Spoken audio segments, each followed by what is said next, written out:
ಅದು ಇಲ್ಲೇ ರೊಟ್ಟಿ ಇಲ್ಲೇ ಬೆಳಿಬೇಕು, ಎಲ್ಲಿ ಬೇರೆ ಕಡೆ ಬೀಳೋದಿಲ್ಲ ಅದು. ಬೆಳಗಾವಿ DCC ಬ್ಯಾಂಕ್ ಎಲೆಕ್ಷನ್ ವಿಚಾರದಲ್ಲಿ ಲಕ್ಷ್ಮಣ ಸವದಿ ಅವರು ಏನಾದರೂ ತಮಗೆ ಸಾಥ್ ಕೊಟ್ಟಿದ್ದಾರಾ ಸರ್? ಇಲ್ಲ ನೋಡಿ, ಅದು ಪಕ್ಷದ ಆಧಾರಿತ ಅಲ್ಲ ಅದು.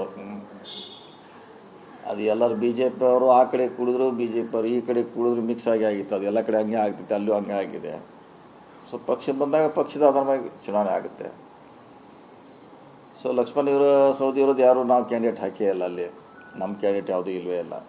ಸೊ ಹಿಂಗಾಗಿ ಅಲ್ಲಿ ಚುನಾವಣೆ ಪ್ರಶ್ನೆ ಬರೋದಿಲ್ಲ. ಲಿಂಗಾಯತರಿಗೆ ಅಧ್ಯಕ್ಷ ಸ್ಥಾನ ಅಂತ ಅನೌನ್ಸ್ ಮಾಡಿದ್ದೀರಾ? ಅದಲ್ಲ, 12 ಜನ ಅದಾರ ಲಿಂಗಾಯತರು. 12ರಲ್ಲಿ ಯಾರು ಆಗ್ಬೋದ್ರಿ.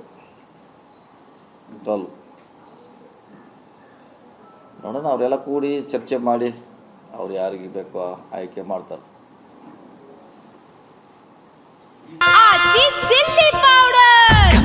ಸಖತ್ ಖಾರ, ಬಣ್ಣ ಮತ್ತು ರುಚಿ ಆಚಿ ಚಿಲ್ಲಿ ಪೌಡರ್.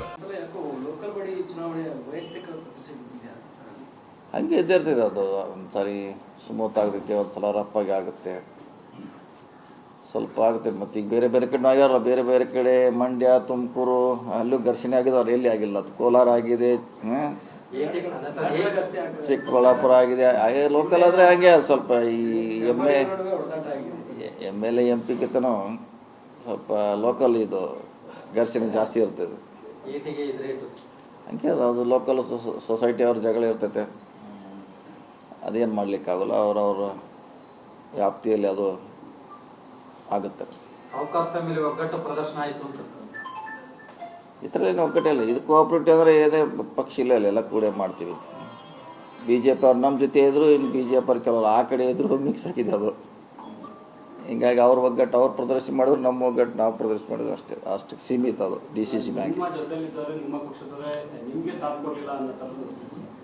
ಹಾಗೆ ಇಲ್ಲ ಹೇಳಿಲ್ಲ, BJP ಅವ್ರು ನಮ್ಮ ಜೊತೆ ಕೈ ಜೋಡಿಸಿದ್ರು. ಕೆಲವರು ನಮ್ಮವರು ಕಾಂಗ್ರೆಸ್ BJP ಆ ಕಡೆ ಕೂಡಿದ್ರು. ಅದರಲ್ಲೇನು ಹೊಸದೇನಿಲ್ಲ. ಮುಂಚೆ ಕೂಡ ಇಂಥ ಸಾಕಷ್ಟು ಚುನಾವಣೆ ನಮ್ಮ ಜಿಲ್ಲೆಯಲ್ಲಿ ಆಗಿದೆ, ಬೇರೆ ಜಿಲ್ಲೆಯಲ್ಲಿ ಕೂಡ ಆಗಿದೆ. ಓಕೆ.